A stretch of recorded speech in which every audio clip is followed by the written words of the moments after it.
So after your deployment, how long before you went? Did you have to go back to MacDill to get transitioned to the front seat?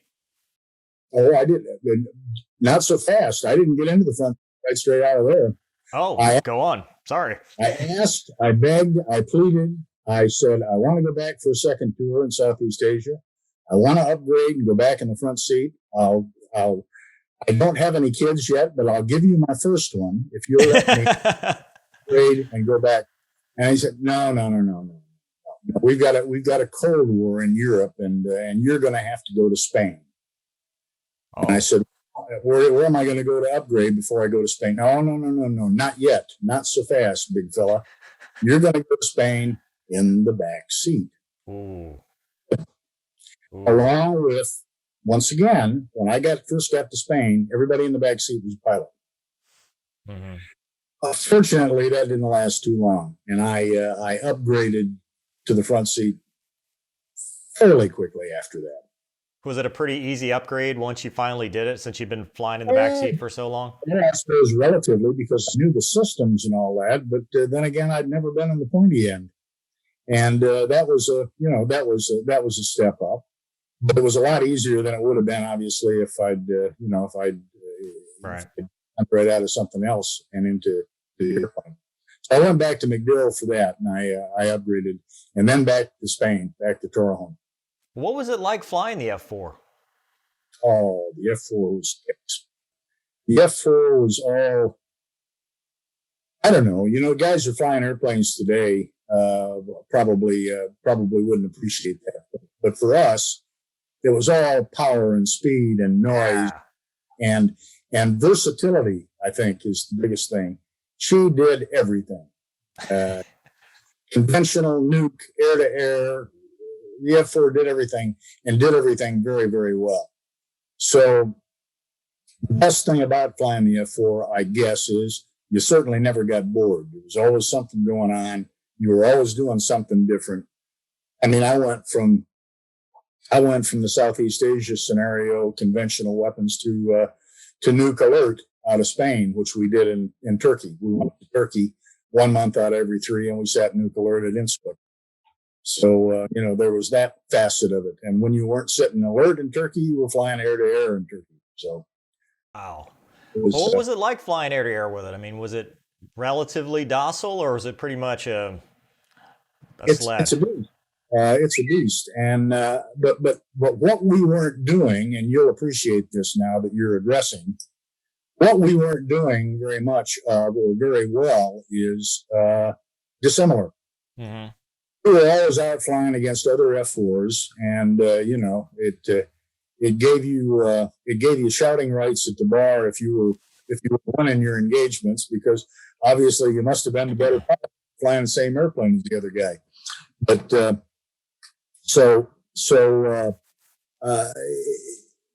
flying air to air in the F4 was all power and vertical, making use of the vertical egg. And doing that kind of thing, but it was very good. I mean, it was a good, solid airplane to fly air to air in, and it was terrific. And were the Backseaters now still pilots when you were in the front seat, or did they finally transition? No, they finally started to transition, and we started getting navigators in, and I suppose within about 6 months of upgrading, we had all navs in the back seat. So it finally got to be as it should have been. But, that took almost 4 or 5 years to do that, which never fails to amaze me.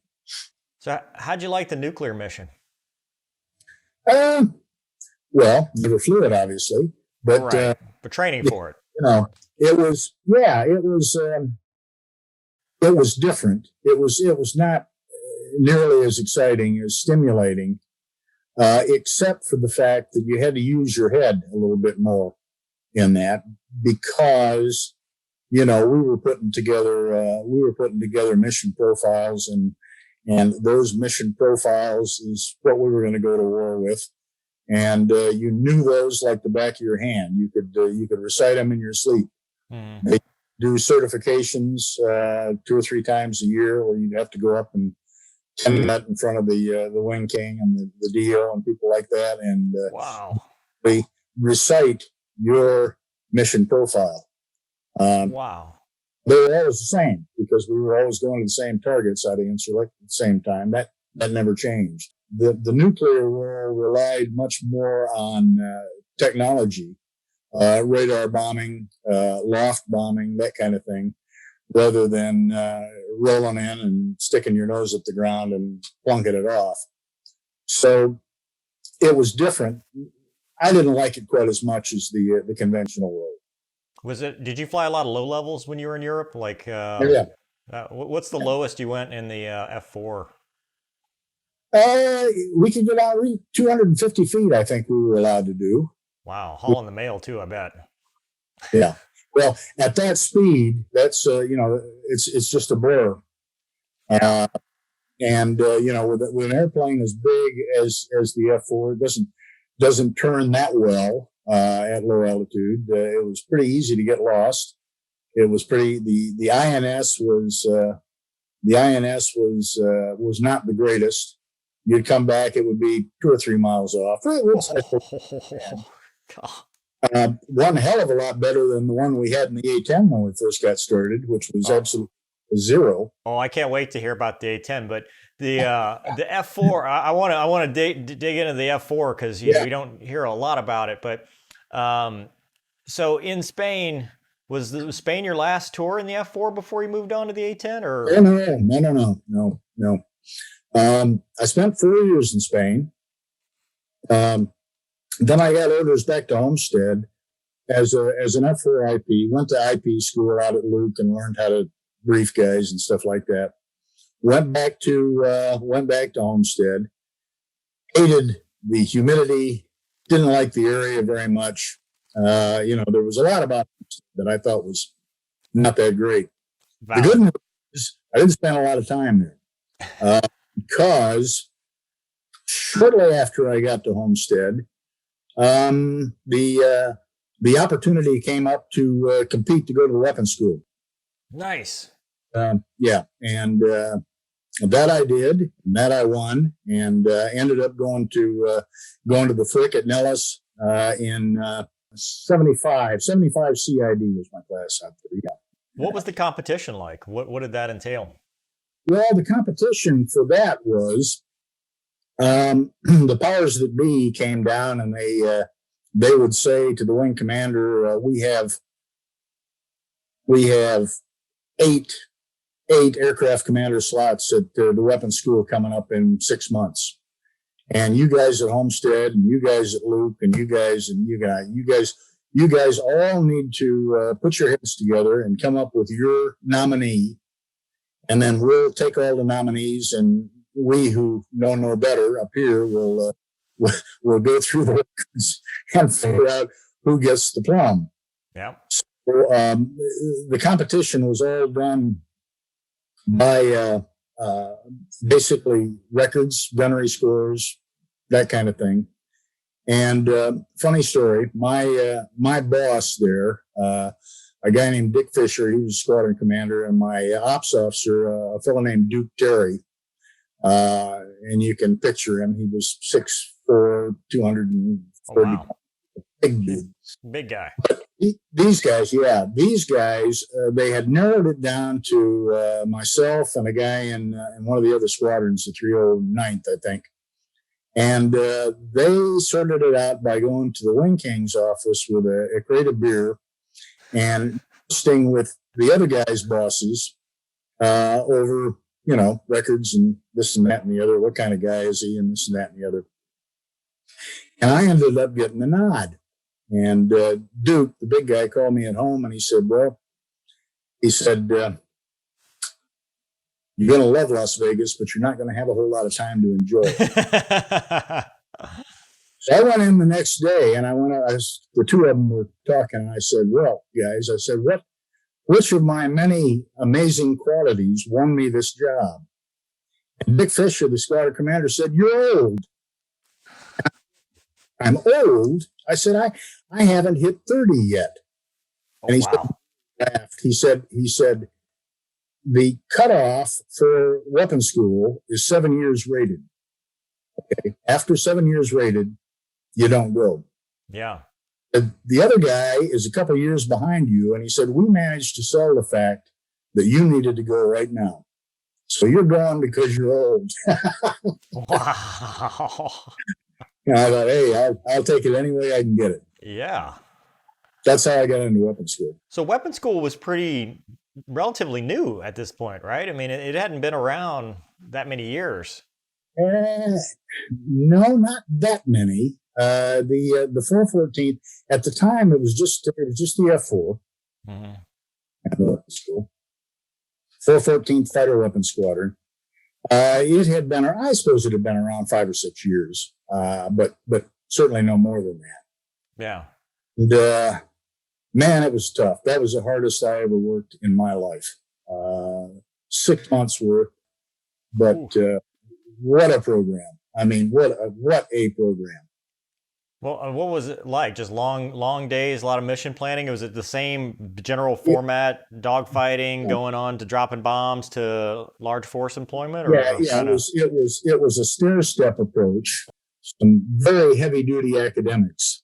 So it was a stair step approach. You went from box conventional patterns to tactical patterns, and of course you had the wonderful world of the Nellis Ranges to play with up there. So you could get into things, really get into things tactically. And it ramped up. And along with that, of course, you were going through heavy academics because unlike Top Gun, the intent of the Air Force Weapons School is to generate instructors.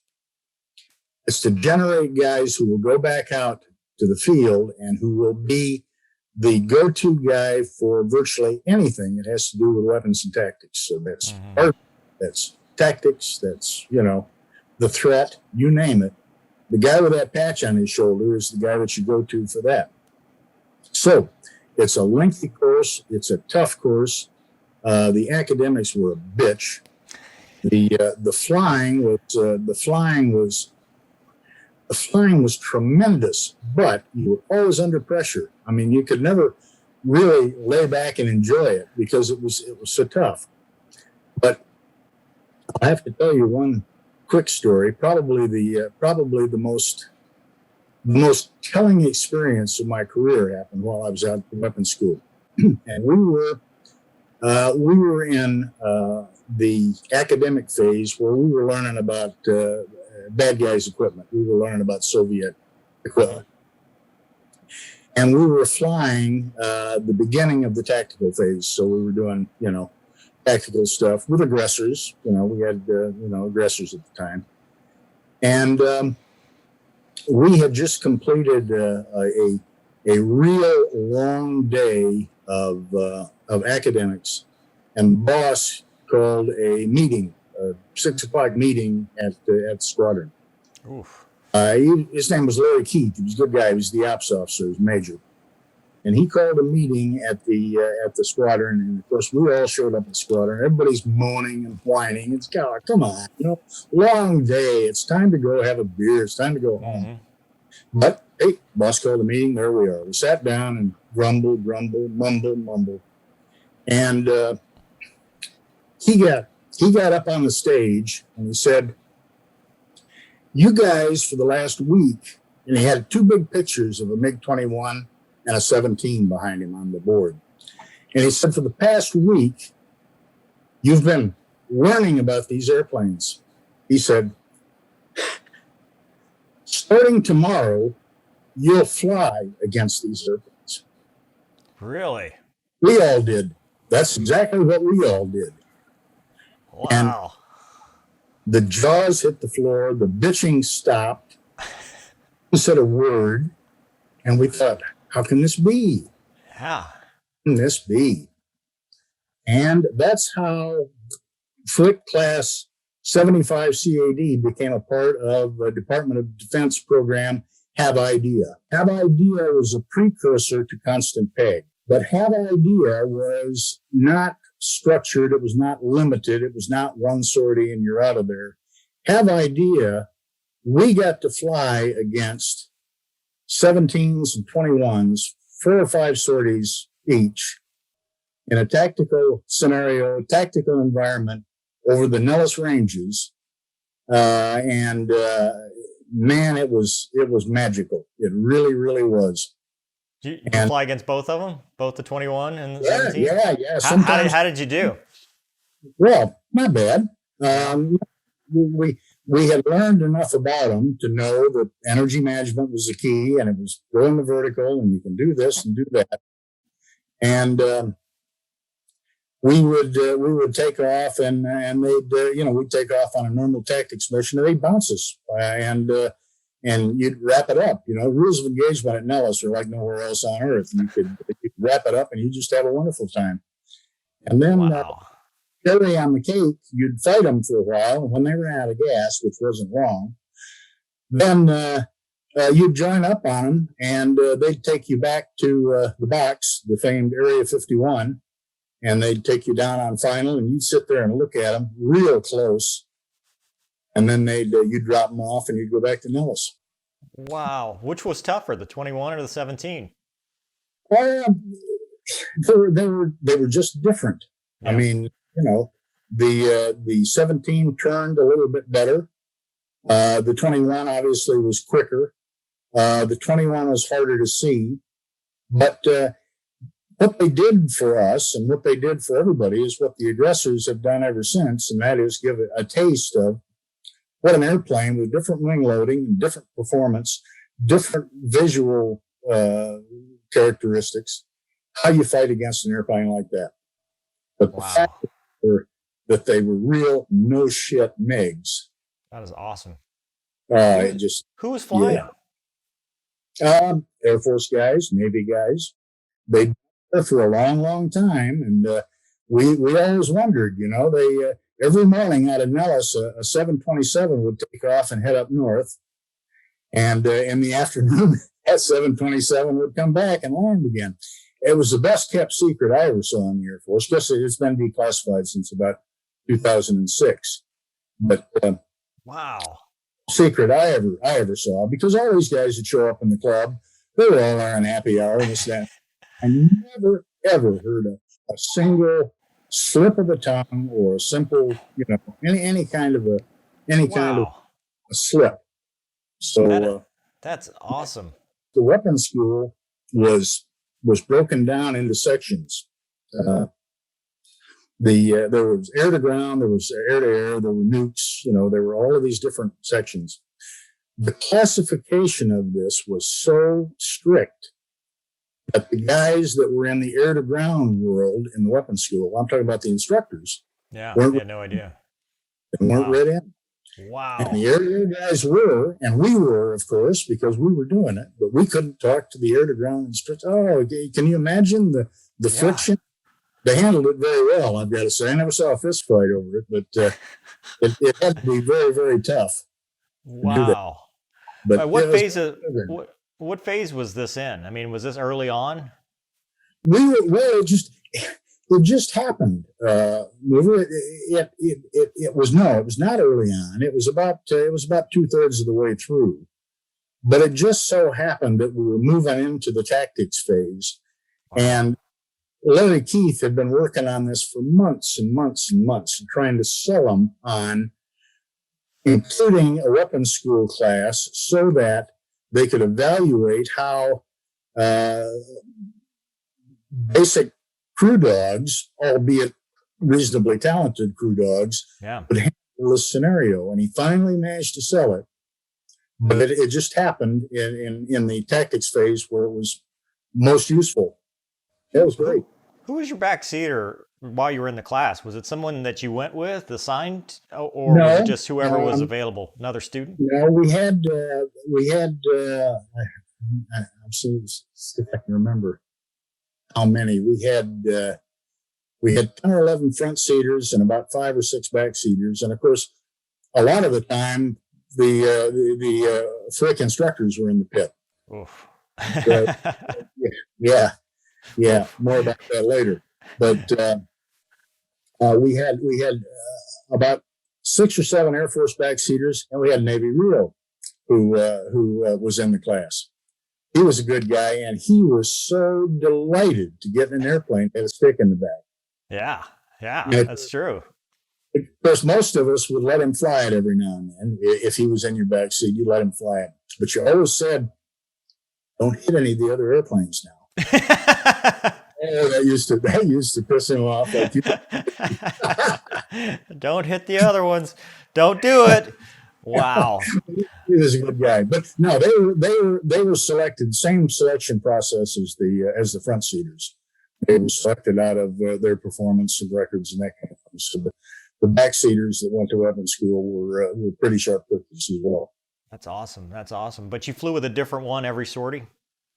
Pretty much, yeah. We Yeah. were never up as such. Yeah. Yeah.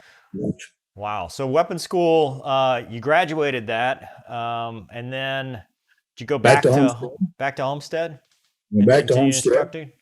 But the good news was it didn't stay there very long either. Well, you just didn't like Homestead. Yeah, it had nothing to do with me. It was the story of my career. I just kept falling into good deals. Sounds like it. I went back to Homestead, and they were looking for. We had just sold. The United States had just sold a whole bunch of brand new shiny F-4s to the Imperial Iranian Air Force. And they were looking for a small team, a small cadre of primarily weapons school guys and a radar weapons controller, front seaters, back seaters, and F5 guys to go to Iran and set up the similar ACT program for the Iranian Air Force. Wow. I said, "Hey, boss." I'll do it. They did. So, I suppose I was back at Homestead not more than about 5 or 6 months when I went to Iran with this little team to do that, and that Were you was great. single guy during all this, or do you have a family you were No, I dragging? wasn't. No, I wasn't. And my wife is the trooper. The She's a trooper saint. of her kind. Yeah, yeah. You read the book, you'll see what I think of my wife. Yeah. She was a good sport about it all. She realized how much I wanted it. She didn't give me any static about it, and she was proud of what I was doing. She go with you? No, she couldn't go with me. She couldn't go with me because it was a very ticklish political situation over there. The Shah had an awful lot of detractors, and in fact, when we went to work in the morning, they picked us up in a little people carrier, 2 guys with shoulder holsters and 38s or whatever they used. And we went at different times. We took different routes. We wore civilian clothes. Wow. So it was an introduction to the wonderful world of international intrigue. What year was this? 76? This was in 76 because I spent the bicentennial over there. So what was it like flying with the Iranians? Interesting. We could spend a whole video on this, but it was interesting because, like anybody, there was a range of pilot skills there. They had some really good ones, and they had some that were absolutely terrifying. But I suppose you could find it. Was it the terrifying inshallah, and they just throw up their hands? Because I've heard stories like various countries doing that. There was a bit of that. We learned some real lessons over there because even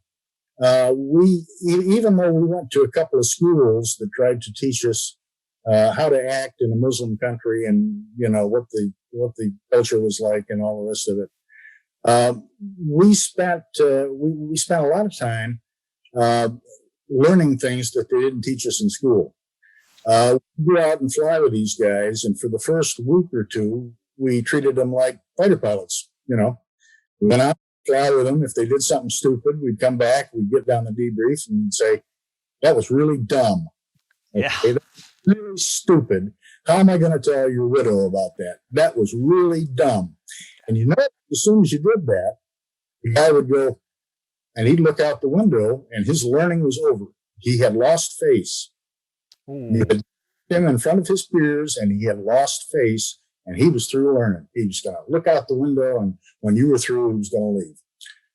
So we got together and we talked about that at great length, and we decided, well, we need to change our tune a little bit here. So we changed everything. There was no more direct debrief, the kind of thing you're used to. You know, you would say something like, well, Ahmed, what you did was okay, but remember, the intent is to stay behind the enemy, not where he can shoot you. But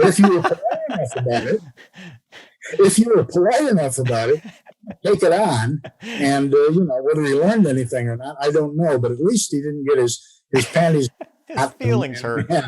Give up on it, you know? Sir, that is exactly how we debrief today in 2020, because the current generation, that's all they can take. So. Don't tell me that. Really?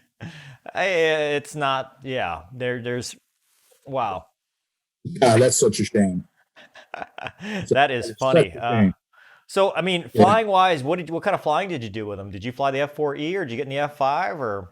Oh, yeah. Well, I mean, we had F-5 guys on the team. The boss actually was an F-5 guy named Skip Harbison. He was a super guy, super leader. And we had 3 F-5 pilots, I think. We had me and another F-4 front seater, 1 F-4 backseater, and this radar guy. So that was our little American team. So we would fly, you know, we would fly some in the front. We would fly some in the back with an Iranian. And did you have a stick? Did you have a stick though? Yeah. No, F-4, we had a stick. Yeah, we did that. You know, it was a standard student instructor type of scenario. Was it tense knowing all the world, the geopolitics and stuff? And because I mean, you're just a few years away from things going completely south. So I mean, was it starting to get tense just in general? Not in the military, not in their military anyway. What was interesting in the geopolitical scene was because the Shah had taken them out of the Stone Age and he'd done a lot of good things for the country. He also ruled it with the proverbial iron fist. And supposedly every single military unit, squadron or whatever, was infiltrated by a member of the Savak, which is the Shah's Secret Service. These guys apparently were around, always listening. They were always looking for sedition, and they were always looking for guys that were not towing the party line. So the sad thing about flying with the Iranians was they would never, unless it was just the two of you, nobody else within earshot, they would never forward an idea. They would never question what was a basic tactic or anything like that. They would never say, well, why do you do it that way? Why don't you do it this way? They wouldn't do that because it was frowned upon. Any kind of original thing put them in the barrel. So that was sad. I mean, that was too bad because there were some talented guys. You know, that we always had to be conscious that somebody there was listening. Was the F-14 arriving in country by this time, or that's later on? Not yet. Wow. So after, I mean, how long did you stay there before you came back? The whole program was about 6 months, 6.5 months. Well, that's not too bad. No, it wasn't bad. No, it was a good time. And the Brits threw us a hell of a party on the 4th of July because the Brits, Iranians, chieftain tanks. They had the same kind of a deal. They had people, maintenance people, and all the rest doing that. So they gave us a great Independence Day party.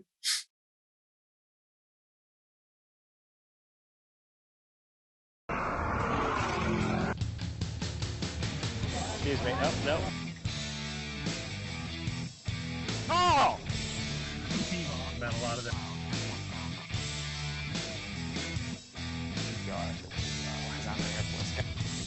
Usually fly with the doors off.